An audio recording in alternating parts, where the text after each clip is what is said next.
আজ আমাদের চারপাশে যা ঘটছে, এই অস্থিরতা, এই কোলাহল, এই অনিশ্চয়তা, এসব কি সত্যিই নতুন, নাকি আমরা একটি বিশাল রঙ্গমঞ্চের পুতুল মাত্র, যেখানে চিত্রনাট্য হাজার বছর আগেই লেখা হয়ে গেছে?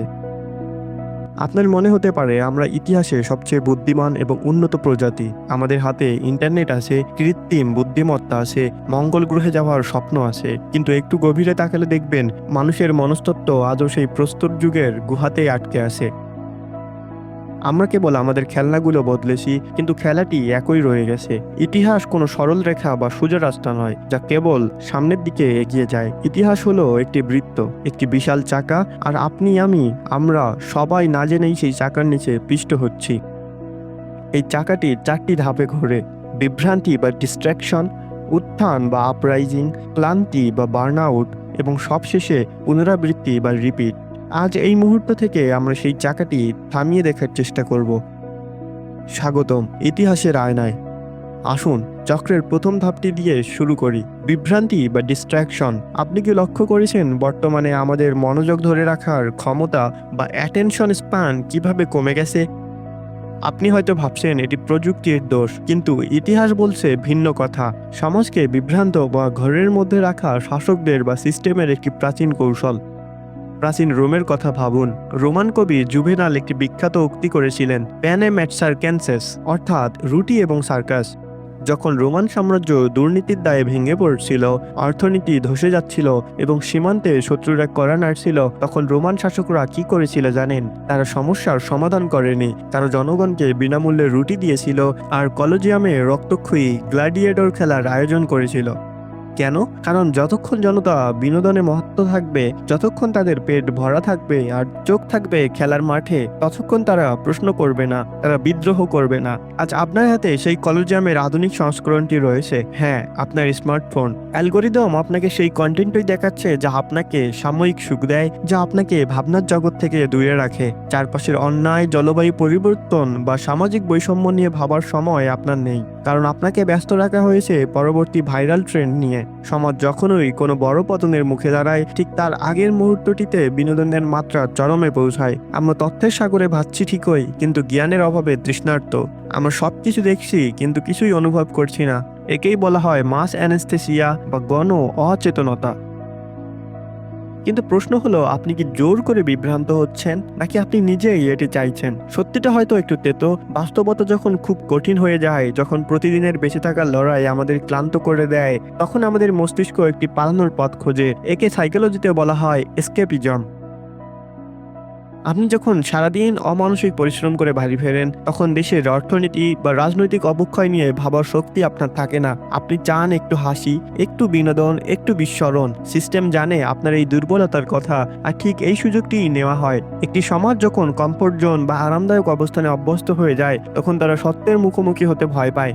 তারা মনে করে যতদিন আমার ব্যক্তিগত জীবন ঠিক আছে, ততদিন বাইরের ঝড় আমাকে স্পর্শ করবে না। ঠিক যেন টাইটানিকের সেই যাত্রীরা যারা জাহাজ ডুবছে জেনেও শেষ মুহূর্ত পর্যন্ত মিউজিকের তালে নেচেছিল। এই বিভ্রান্তি বা ডিস্ট্রাকশন হলো ঝড়ের আগের নীরবতা। এটি এমন একটি পর্যায় যেখানে সমাজ ঘুমিয়ে থাকে, কিন্তু মাটির নিচে লাভা জমতে শুরু করে। আপনি কি শুনতে পাচ্ছেন সেই লাভার গুঞ্জন? একটু কান পেতে শুনুন। কারণ ইতিহাস বলছে অনন্তকাল ধরে মানুষকে বিভ্রান্ত করে রাখা সম্ভব নয়। রুটি ফুরিয়ে যায়, সার্কাস একঘেয়ে হয়ে যায়, আর তখন শুরু হয় চক্রের দ্বিতীয় ধাপ, ঘুমন্ত মানুষের জেগে ওঠা বা উত্থান। বিভ্রান্তির মায়া যখন কেটে যায়, তখন মানুষ তার শিকলগুলো দেখতে পায়, আর যখন তারা বুঝতে পারে যে তারা এতদিন একটি সুন্দর মিথ্যার জগতে বসবাস করছিল, তখন সেই হতাশা পরিণত হয় ক্রোধে। সহ্য করার একটা সীমা আছে। পদার্থবিজ্ঞানের ভাষায় একে বলা হয় ইলাস্টিক লিমিট বা স্থিতিস্থাপক সীমা। রাবারকে আপনি টানতে পারেন, কিন্তু একটা নির্দিষ্ট বিন্দুর পর সেটি ছিঁড়ে যাবে। মানুষের ধৈর্যের ক্ষেত্রেও ঠিক তাই ঘটে। রুটি যখন ফুরিয়ে যায়, পকেটের টাকা যখন আর বাজার করতে পারে না, অথবা যখন কোনো একটি নির্দিষ্ট ঘটনা, একটি মৃত্যু, একটি অবিচার সরাসরি মানুষের হৃদয়ে আঘাত করে, তখন স্মার্টফোনের স্ক্রিন আর মানুষকে আটকে রাখতে পারে না। তখন ডোপামিনের জায়গা দখল করে নেয় অ্যাড্রেনালিন। তখন ভয় রূপান্তরিত হয় ক্রোধে, আর সেই ক্রোধ যখন একজনের থেকে হাজারে সংক্রমিত হয়, তখন জন্ম নেয় বিদ্রোহ। ইতিহাসের প্রতিটি বড় বিপ্লব বা পরিবর্তনের দিকে তাকান, আপনি একটি অদ্ভুত মিল খুঁজে পাবেন। বারুদ আগে থেকেই জমা আছে, অপেক্ষা শুধু একটি স্ফুলিঙ্গের। 1789 সাল, ফরাসি বিপ্লব। আপনারা হয়তো শুনেছেন সেই বিখ্যাত উক্তি, রুটি নেই তাহলে কেক খেতে বলো।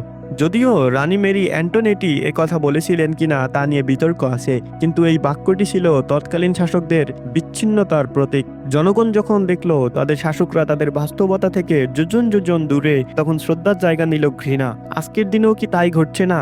যখন আপনি দেখেন নির্দিষ্ট কিছু মানুষ আইনের ঊর্ধ্বে, যখন আপনি দেখেন মেধার চেয়ে ক্ষমতার জোর বেশি, তখন আপনার ভেতরে যে অসহায়ত্ব তৈরি হয়, সেটাই ভবিষ্যতের বারুদ। মনস্তত্ত্ববিদরা একে বলেন রিলেটিভ ডেপ্রিভেশন। মানুষ গরিব হলে বিদ্রোহ করে না, মানুষ বিদ্রোহ করে যখন সে দেখে তার প্রাপ্যটা অন্য কেউ অন্যায়ভাবে ভোগ করছে। এই বঞ্চনাবোধই হলো ইতিহাসের চাকা ঘুরানোর জ্বালানি। বিদ্রোহের সবচেয়ে শক্তিশালী এবং ভয়ঙ্কর দিক হলো ব্যক্তিসত্তার বিলোপ। স্বাভাবিক সময়ে আপনি একা, আপনি আপনার চাকরি, পরিবার এবং নিরাপত্তা নিয়ে চিন্তিত, আপনি ভয় পান। কিন্তু যখন আপনি রাজপথে নামেন, যখন আপনার পাশে আরো হাজারো মানুষ একই স্লোগান দেয়, তখন একটি ম্যাজিক ঘটে। আপনার ভয় উধাও হয়ে যায়। একে বলা হয় কালেকটিভ ইফারভেসেন্স বা সমষ্টিগত উত্তেজনা। এই মুহূর্তে মানুষ নিজেকে আর দুর্বল ভাবে না, তারা মনে করে তারা অজেয়।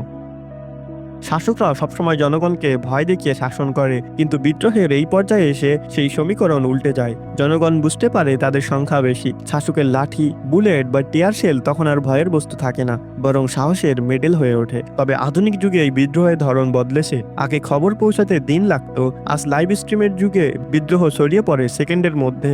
একটি ভাইরাল ভিডিও একটি সরকারকে নড়বড় করে দিতে পারে। ডিজিটাল দেওয়াল লিখন এখন রাজপথের দেওয়াল লিখনের চেয়েও শক্তিশালী, এবং অবশেষে সেই মুহূর্তটি আসে, স্বৈরাচারী পালায় অথবা সিস্টেম ভেঙে পড়ে। চারদিকে বিজয়ের উল্লাস, বাতাসে মুক্তির ঘ্রাণ, মনে হয় সব সমস্যার সমাধান হয়ে গেল, আমরা জিতে গেছি, পৃথিবীটা এখন স্বর্গের মতো হবে। কিন্তু দাঁড়ান, ইতিহাস এখানেই তার সবচেয়ে নিষ্ঠুর রসিকতাটি করে। বিদ্রোহ বা বিপ্লব হলো একটি বিস্ফোরণ। এটি পুরনোকে ধ্বংস করতে পারে, কিন্তু এটি নতুন কিছু তৈরি করার গ্যারান্টি দেয় না। ধ্বংস করা সহজ, কিন্তু গড়া। যে জনতা আজ কাঁধে কাঁধ মিলিয়ে লড়াই করলো, কাল যখন গদি ভাগাভাগির প্রশ্ন আসবে, তখন কি হবে? যখন আবেগ কমে যাবে এবং বাস্তবতা সামনে আসবে? আমরা ভাবি বিপ্লবই শেষ কথা, কিন্তু ইতিহাস বলছে এটি মাত্র শুরু। উত্থানের পরেই আসে এক গভীর শূন্যতা, আর সেই শূন্যতা থেকেই জন্ম নেয় আমাদের চক্রের তৃতীয় এবং সবচেয়ে বেদনাদায়ক ধাপ, ক্লান্তি বা বার্নআউট। বিজয়ের এই রাতে সবাই হাঁটছে, কিন্তু কাল সকালে কি অপেক্ষা করছে তা তারা জানে না। উৎসব শেষ, অ্যাড্রেনালিন নেমে গেছে, এখন সামনে শুধুই রূঢ় বাস্তবতা। বিজয়ের পরের সময়টা ইতিহাসের সবচেয়ে বিপজ্জনক সময়। একে বলা হয় দ্য ভ্যাকুয়াম বা শূন্যতা। পুরনো শাসকরা নেই, কিন্তু নতুন ব্যবস্থা এখনো তৈরি হয়নি। গতকাল যারা কাঁধে কাঁধ মিলিয়ে লড়াই করেছিল, আজ তারা একে অপরের দিকে সন্দেহের দৃষ্টিতে তাকাচ্ছে। প্রশ্ন উঠছে, এখন নেতৃত্ব দেবে কে? আমরা ভাবি স্বৈরাচার বা খারাপ সিস্টেম সরে গেলেই জান্নাত নেমে আসবে, কিন্তু বাস্তবতা হলো সিস্টেম ভাঙা সহজ, গড়া কঠিন। বিদ্যুৎ চলে যায়, দ্রব্যমূল্য বাড়ে, আইন শৃঙ্খলা ঢিলে হয়ে পড়ে। মানুষ আবিষ্কার করে যে স্বাধীনতা পেলেই পেট ভরে না। এই পর্যায়টির নাম বার্নআউট বা চরম ক্লান্তি। বিপ্লবের রোমান্টিকতা যখন কেটে যায়, তখন আসে হতাশা। মানুষ তখন বলা শুরু করে, এর চেয়ে তো আগের দিনগুলোই ভালো ছিল, অন্তত শান্তি তো ছিল। ঠিক এই বাক্যটি ইতিহাসের চাকাকে আবার উল্টো দিকে ঘোরাতে শুরু করে। মানুষ দীর্ঘকাল অনিশ্চয়তায় বাঁচতে পারে না। যখন অরাজকতা বা এনার্কি অসহনীয় হয়ে ওঠে, তখন সমাজ চিৎকার করে বলে, আমাদের রক্ষা করো, যে কোনো মূল্যে শৃঙ্খলা ফিরিয়ে দাও। আর ঠিক এই সুযোগে মঞ্চে প্রবেশ করে দ্য স্ট্রং ম্যান বা নব্য শাসক। নেপোলিয়ন এসেছিলেন ফরাসি বিপ্লবের বিশৃঙ্খলার পর। ইতিহাস জুড়ে বারবার এমনটিই ঘটেছে। সমাজ ক্লান্ত হয়ে নিজের অর্জিত স্বাধীনতাটুকু তুলে দেয় এমন কারো হাতে, যে বলে আমি সব ঠিক করে দেব, শুধু আমাকে প্রশ্ন করো না। এবং এভাবেই বৃত্ত সম্পূর্ণ হয়। আমরা বিভ্রান্ত ছিলাম, আমরা জেগে উঠেছিলাম, আমরা ক্লান্ত হয়ে পড়েছিলাম, এবং ক্লান্ত হয়ে আমরা আবার নতুন কারো শিকল পরে নিলাম। আমরা বিভ্রান্ত ছিলাম, এটি ছিল ডিস্ট্রাকশন। আমরা জেগে উঠেছিলাম, এটি ছিল আমাদের আপরাইজিং। আমরা ক্লান্ত হয়ে পড়েছিলাম, এটি ছিল বার্নআউট। এবং ক্লান্ত হয়ে আমরা আবার নতুন কারো শিকল পরে নিলাম, এটি হলো রিপিট। আমরা ভুলে যাই কেন আমরা লড়াই শুরু করেছিলাম। নতুন প্রজন্ম আসে যারা যুদ্ধের ভয়াবহতা দেখেনি, তারা কেবল গল্পের বই পড়েছে। তারা আবার সেই একই বিভ্রান্তির মায়াজালে আটকা পড়ে। ইতিহাস আবার ফিরে যায় দৃশ্য একে। তাহলে এর কি কোনো শেষ নেই? আমরা কি সিসিমফাসের মতো অনন্তকাল এই পাথর ঠেলতেই থাকবো? উত্তর হলো না, চক্রটি ভাঙা সম্ভব, তবে তার জন্য প্রয়োজন সচেতন স্মৃতি বা অ্যাক্টিভ মেমোরি। সমাজ ভুল করে কারণ সমাজ ভুলে যায় আমরা ইতিহাস পড়ি মুখস্থ করার জন্য, শিক্ষা নেওয়ার জন্য নয়। এই চক্র ভাঙার একমাত্র উপায় হলো বিভ্রান্তি বা ডিস্ট্রাকশনকে প্রত্যাখ্যান করা। চক্র ভাঙবে তখন যখন আপনি শান্তি আর ন্যায় বিচারের মধ্যে পার্থক্য বুঝতে শিখবেন। চক্র ভাঙবে তখন যখন আপনি বুঝবেন গণতন্ত্র বা মুক্তি কোনো গন্তব্য নয়, এটি একটি নিরন্তর চর্চা। এটি প্রতিদিন দাঁতমাজের মতো একটি কাজ, একদিন না করলেই পচন ধরবে। আপনাকে জেগে থাকতে হবে বিদ্রোহের সময় নয়, শান্তির সময়ে। কারণ আগ্নেয়গিরি যখন শান্ত থাকে তখনই লাভা জমার সবচেয়ে উপযুক্ত সময়। ডকুমেন্টারিটি শেষ হচ্ছে, কিন্তু আপনার গল্প মাত্র শুরু হলো। বাইরে তাকান, আপনার সমাজ এখন ঘড়ির কাঁটার কোন ধাপে আছে? সবাই কি বিনোদনের বুঁদ হয়ে আছে, নাকি ক্ষোভ দানা বাঁধছে, নাকি সবাই ক্লান্ত হয়ে হাল ছেড়ে দিয়েছে? ইতিহাস তার পুনরাবৃত্তি করবেই যদি না আপনি ইতিহাস নতুন করে লেখেন। চাকা ঘুরছে, আপনি কি চাকার নিচে থাকবেন নাকি চাকাটি নিয়ন্ত্রণ করবেন? সিদ্ধান্ত আপনার।